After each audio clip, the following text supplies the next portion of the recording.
नमस्कार। खबर लाइव में आप सभी मैकेनिक भाइयों का स्वागत है। आज के एपिसोड में जानिए हिंदुस्तान मोटर्स अपने यूरोपियन कंपनी के साथ मिलकर कब से करने वाली है इलेक्ट्रिक टू व्हीलर मार्केट में लॉन्च। दिल्ली गवर्नमेंट ने निकाली कौन सी नई सुविधा जिसे आसानी से पूछे जा सकेंगे इलेक्ट्रिक गाड़ियों से जुड़े सवाल। नितिन गडकरी जी ने किया बड़ा दावा, हो सकता है पेट्रोल गाड़ियों का चलना बंद। और जरा हटके में जानिए कौन से शहर में बिल्डिंग प्लान नहीं होंगे अप्रूव्ड अगर बिल्डर ने नहीं बनाई ईवी चार्जिंग स्टेशन के लिए सुविधाएं। चलिए हेडलाइन की ओर। हिंदुस्तान मोटर्स जो कि एम्बेसडर गाड़ी बनाने के लिए जानी जाती है, उम्मीद है कि वो अपने यूरोपियन पार्टनर से मिलकर आने वाले साल में इलेक्ट्रिक टू व्हीलर लॉन्च कर सकती है।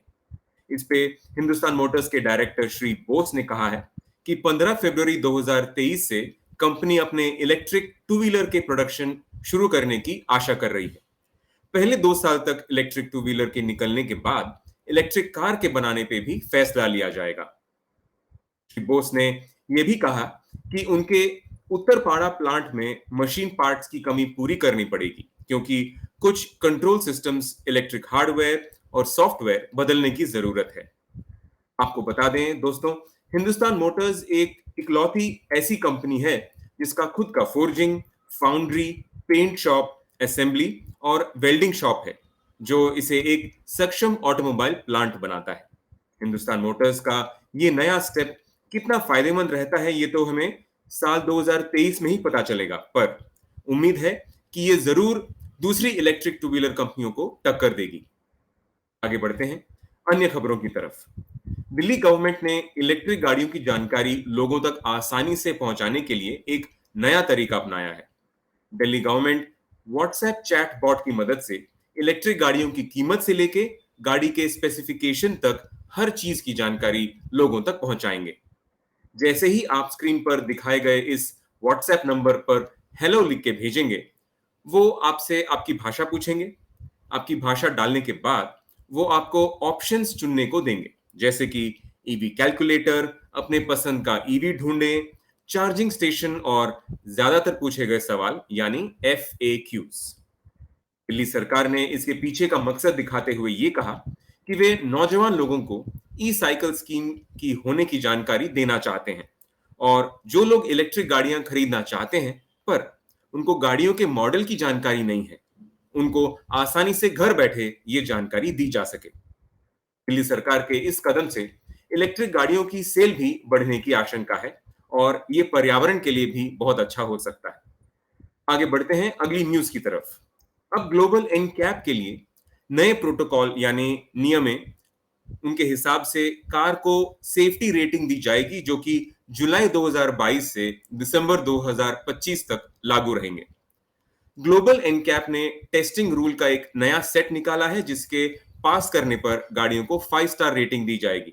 इसमें साइड इंपैक्ट टेस्ट और ESC टेस्ट जरूरी कर दिया गया है। ये है कुछ जरूरी टेस्ट 5 स्टार रेटिंग पाने के लिए। इलेक्ट्रॉनिक स्टेबिलिटी कंट्रोल, ये टेस्ट स्टैंडर्ड रहेगा सभी कार वेरिएंट में। अगर नहीं है तो उसके बेस्ट सेलिंग कार्स के सभी यूनिट्स स्टैंडर्ड होने जरूरी हैं। मैन्युफैक्चरर को यह भी निश्चित करना होगा कि सेफ्टी रेटिंग के बाद 2 साल के अंदर वो सभी वेरिएंट्स में इसे स्टैंडर्ड कर दें। ए पोल साइड इंपैक्ट टेस्ट, ये टेस्ट हर गाड़ियों के लिए जरूरी है। इस टेस्ट के लिए गाड़ी में साइड और कर्टन एयरबैग्स होने चाहिए। पेडेस्ट्रियन प्रोटेक्शन, ये सभी वेरिएंट्स के लिए स्टैंडर्ड होना चाहिए। इसमें कार को इस तरीके से बनाया जाए कि भीड़ भाड़ इलाके में कार का एक्सीडेंट कम हो।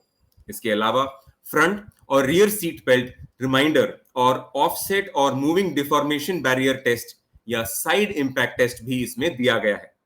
अगर गाड़ी इन सभी टेस्ट से पास हो जाती है तो उस गाड़ी को 5 स्टार सेफ्टी रेटिंग दी जाती है। आगे बढ़ते हैं दूसरी खबर की तरफ। रोड ट्रांसपोर्ट और हाईवे के मंत्री श्री नितिन गडकरी जी को हाल ही में डॉक्टर ऑफ साइंस के इनाम से सम्मानित किया गया था और इस कार्यक्रम में केंद्रीय मंत्री ने दावा किया कि भारत में अगले 5 वर्षों के भीतर पेट्रोल गाड़ियों का उपयोग नहीं होगा, जिसके बाद देश में पेट्रोल फ्यूल के इस्तेमाल पर प्रतिबंध लगा दिया जाएगा। उन्होंने ये कहा है कि देश में जल्दी ही पेट्रोल की जगह दूसरे ऑप्शंस जैसे कि ग्रीन फ्यूल का इस्तेमाल शुरू होगा और इसमें बायोफ्यूल भी शामिल होगा। गडकरी जी ने बायो एथेनॉल का उदाहरण दिया, जिसे महाराष्ट्र के कई जिलों में किसानों द्वारा बनाया जा रहा है और कहा कि किसान न केवल खाद्य पदार्थ बनाकर योगदान कर सकता है, लेकिन ऊर्जा पदार्थ बनाकर भी योगदान कर सकते हैं। उन्होंने यह भी कहा कि ग्रीन हाइड्रोजन के आइडिया को फ्यूल के रूप में भी इस्तेमाल किया जा सकता है। इसे कुएं के पानी से बनाया जाता है और 70 रुपए प्रति किलोग्राम में बेचा जा सकता है। नितिन गडकरी जी के ये सोच सच में इस देश को पोल्यूशन फ्री बना सकती है और साथ ही दुनिया में फॉसिल फ्यूल की कमी की समस्या को भी दूर कर सकती है। अन्य खबर, चलिए आगे बढ़ते हैं अगली खबर की ओर। मारुति सुजुकी, जिसे अब डीजल की गाड़ियां बनाना बंद कर दिया है, अब वो आगे उन गाड़ियों को भी निकालना बंद कर देगी जो पूरी तरह पेट्रोल पे चलती हैं। गवर्नमेंट के मकसद क्रूड ऑयल के इंपोर्ट को कम करने और पोल्यूशन को कम करने के बारे में सोचकर मारुति सुजुकी ने ये कदम उठाया है। अभी के प्लान के हिसाब से मारुति सुजुकी अपनी गाड़ियां हाइब्रिड, फ्लेक्स फ्यूल, बायोफ्यूल और प्योर इलेक्ट्रिक व्हीकल में बदल देंगी। इसमें करीबन 7 से 10 साल तक का समय लग जाएगा। मारुति सुजुकी ने अप्रैल 2022 में ही BS6 एमिशन स्टैंडर्ड को अपनाने के लिए डीजल गाड़ियों को बनाना बंद कर दिया था। अब जानते हैं इस हफ्ते की हटके खबर।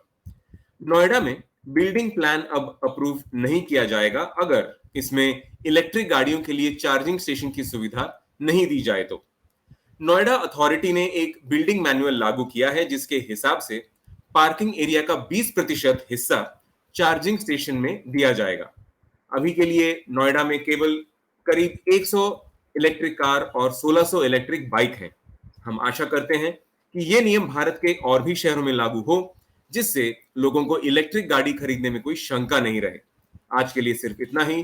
देखते रहें, सीखते रहें मैकेनिक टीवी पर। धन्यवाद।